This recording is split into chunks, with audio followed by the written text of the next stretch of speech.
নমস্কার বন্ধুরা, রিধি কিচেনে সবাইকে স্বাগত জানাই। আবার আমরা চলে এসেছি একটা দারুণ স্বাদের রেসিপি নিয়ে। সেটা হলো ক্ষীরের পাটিসাপটা। এটা কিন্তু করা যতটা সহজ, খেতে কিন্তু দুর্দান্ত স্বাদের হয়। এই রকম ক্ষীরের পাটিসাপটা যদি আপনি একবার ট্রাই করেন, তাহলে আপনার আর অন্য কোনো পুর দিয়েই পাটিসাপটা খেতে আর ইচ্ছে হবে না। আর চলুন তাহলে ঝটপট দেখে নিই। এখানে আমি একটা বাটি নিয়ে নিয়েছি, আর আমি নিয়ে নিচ্ছি 1 বাটি পরিমাণ চালের গুঁড়ো। 1 বাটি পরিমাণ চালের গুঁড়োর জন্য হাফ বাটি পরিমাণ ময়দা, আর হাফ বাটি পরিমাণ ময়দা যত দেব তার অর্ধেক পরিমাণ দেব সুজি। দেওয়ার পর এখানে আমি একটা চামচের সাহায্যে নাড়িয়ে নিচ্ছি, আর তারপর এর মধ্যে অ্যাড করছি সামান্য পরিমাণে লবণ। লবণটা যে কোনো পিঠের ক্ষেত্রেই ব্যবহার করবেন, এতে করে ব্যালেন্সটা ঠিকঠাক থাকে। আর দিয়ে দিচ্ছি আমি চিনি গুঁড়ো। এখানে আপনারা চিনির পরিবর্তে খেজুরের গুড়টাও ব্যবহার করতে পারেন। আর দিয়ে দিচ্ছি সামান্য গরম করে নেওয়া দুধটাকে খুব ভালো করে এর মধ্যে অল্প অল্প করে দেব, আর এইভাবে আমি ফেটাতে থাকবো। এখানে আমি দুধটা আগে থেকে জাল করে ঠান্ডা করে নিয়েছি, সামান্য একটু গরম দিয়ে আমি এই গোলাটাকে বানিয়ে নিচ্ছি। আপনারা দুধের পরিবর্তে জলটা ব্যবহার করতে পারেন, কিন্তু জল দিলে পিঠের স্বাদটা অতটা ভালো হয় না, দুধ দিলে একটু বেশি ভালো হয়। তো এভাবে আমি খুব ফেটিয়ে নিচ্ছি। আর এখানে চিনি যদি আপনারা অ্যাড করেন, অবশ্যই চিনিটাকে এখানে গুঁড়ো করে ব্যবহার করবেন, এতে করে আর প্যানের গায়ে আটকে যাবে না বা কোনোভাবে কোনো অসুবিধা হবে না, পিঠেটা উঠবে খুব সুন্দর। এবার আমি আরও সামান্য পরিমাণ দুধ দিয়ে আর একটু পাতলা করে নিচ্ছি। খুব বেশি ঘনও না, খুব বেশি পাতলাও না, এরকম একটা ব্যাটার তৈরি করতে হবে আমাদের। এবার আমি এটাকে ঢাকা দিয়ে 3 থেকে 4 ঘন্টার জন্য রেখে দেব। অবশ্যই এই টাইমটা ফলো করবেন, এতে করে পিঠেটা খুব ভালো উঠবে আর পিঠেটা কোনোভাবে ফেটে যাবে না। তো এবার আমি ক্ষীরের জন্য বসিয়ে দিয়েছি 500 গ্রাম দুধ। ফুল ক্রিম দুধটা এখানে নিতে হবে।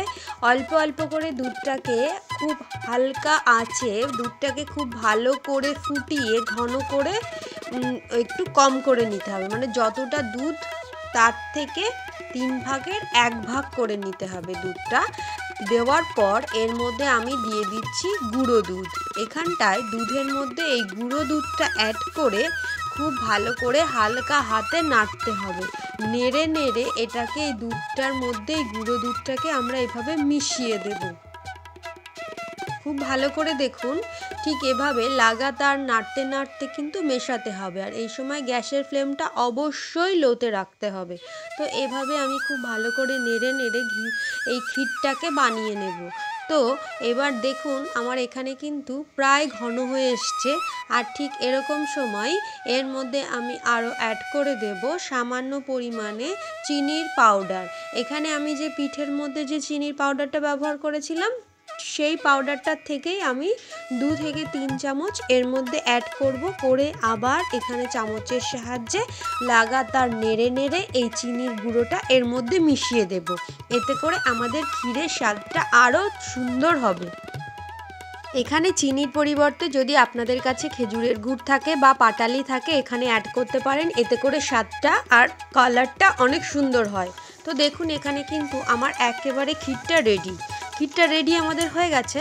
এবার আমরা এটাকে একটা বাটির মধ্যে নামিয়ে নেব। ঠিক এরকম যখন ঘন হয়ে যাবে ক্ষীরটা, তখনই আমরা এটাকে নামিয়ে নেব, আর জ্বালাবো না। এবার আমরা যে 3 ঘন্টা পর এই ব্যাটারটার ফিরে এলাম। ব্যাটারটা দেখুন কত ঘন হয়ে গেছে। এবার আমি এর মধ্যে আরও সামান্য পরিমাণে দুধ অ্যাড করে এটাকে হালকা করে নিচ্ছি। তো এখানে আমি আবারও হালকা করে নিলাম, আর আবারও আমি দেখাচ্ছি ব্যাটারটা ঠিক হালকা, মানে মোটাও না আবার পাতলাও না, ঠিক একটা মিডিয়াম ব্যাটার আমরা এখানে তৈরি করে নেব। আবারও একটু ভালো করে আমি ফেটিয়ে নিচ্ছি, নিয়ে আমি এবার ব্যাটারটাকে রেডি করে নিচ্ছি। আর ক্ষীরটা অবশ্যই ঢেকে রাখবেন, এতে করে ক্ষীরটা নরম থাকবে, আর যদি হাওয়া বাতাসের মধ্যে থাকে তাহলে ক্ষীরটা আরও খুব তাড়াতাড়ি করে শক্ত হয়ে যাবে। তো আমার এখানে একেবারে রেডি হয়ে গেছে। এবার একটা আমি প্যান বসিয়ে দিয়েছি, আর প্যানটাকে একটু তেল ব্রাশ করে নেব। এখানে আমি সাদা তেল দিয়ে করছি, আপনারা চাইলে এর মধ্যে ঘি দিয়েও করতে পারেন। ঘি দিয়ে এইভাবে ব্রাশ করে নিয়ে তারপরে ব্যাটারটা অল্প অল্প করে দিয়েও করতে পারেন।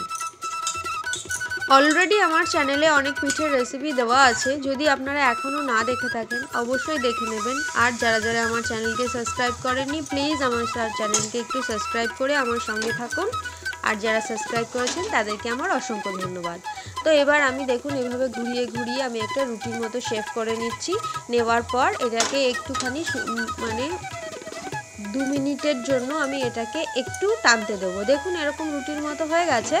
এবার এর মধ্যে আমি অল্প অল্প করে ওই ক্ষীরের পুরটা দিয়ে দেবো।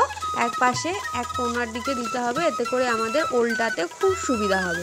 এরকম করে সরু করে একদম দিয়ে দিতে হবে। তারপরে একটা খুন্তির সাহায্যে আমরা উল্টে পাল্টে পিঠের শেপটা করে নেব। তো দেখুন এখানে আমি আপনাদেরকে করে দেখাচ্ছি। ঠিক এরকম করে উল্টে পাল্টে জড়িয়ে আপনারা পিঠের শেপটা করে নেবেন। এতে করে এই ক্ষীরের যে পাটিসাপটা, সত্যি কথা বলতে এর যে টেস্ট অন্য কোনো পুর দিয়ে খেলে কিন্তু সেই টেস্ট পাবেন না। নারকেলের হোক বা সুজি এর মধ্যে দিয়ে, সুজি দিয়ে বা চিনি দিয়ে নারকেলের পুর হোক বা গুড় দিয়ে হোক, যেটা দিয়েই করেন না কেন কিন্তু এই রকম টেস্ট কিন্তু আর কোনোটাতেই পাবেন না। এর জন্য একবার অবশ্যই ট্রাই করবেন। দেখুন আমাদের কিন্তু একেবারে রেডি হয়ে গেছে ক্ষীরের পাটিসাপটা।